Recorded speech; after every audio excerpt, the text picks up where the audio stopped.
पुणे जिल्हा पुन्हा एकदा एका संतापजनक घटनेने हादरला आहे। नसरापूर आणि पर्वतीतील घटना ताज्या असतानाच आता थेऊरमध्ये एका 6 वर्षाच्या चिमुकलीवर अत्याचाराचा प्रयत्न झाल्याची धक्कादायक घटना समोर आली आहे। सुट्टीत आजोबांकडे आलेल्या या चिमुरडीवर एका 46 वर्षीय नराधमाने आपली विकृत नजर टाकली, पण सुदैवाने मुलीच्या धैर्यामुळे आणि शेजारच्यांच्या दक्षतेमुळे हा नराधम आता गजाआड पोहोचला आहे।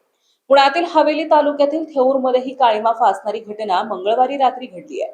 46 वर्षाचा आरोपी श्रीधर लिंबाजी कांबळे याने एका निष्पाप चिमुकलीला आपले शिकार बनवण्याचा प्रयत्न केला। पीडित मुलगी उन्हाळ्याच्या सुट्टीत आजोबांकडे आली होती।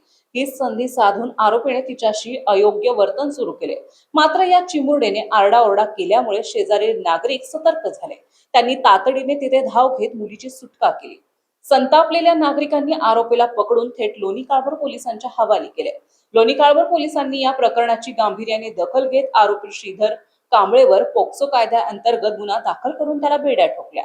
आरोपीला न्यायालयात हजर केले असता त्याला न्यायालयीन कोठडीत सुनावण्यात आली आहे। एकीकडे आपण महिला सुरक्षेच्या गप्पा मारतो, तर दुसरीकडे चिमुकल्या मुलीही सुरक्षित नाहीत का, असा संतप्त सवाल आता नागरिक विचारत आहे।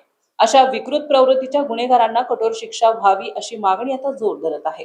महत्त्वाच्या बातम्या पाहण्यासाठी आजच आमच्या महाराष्ट्र लाईव्ह वरला सबस्क्राईब करा आणि बेल आयकॉन प्रेस करा। तसेच इंस्टाग्राम आणि फेसबुक वर फॉलो करा।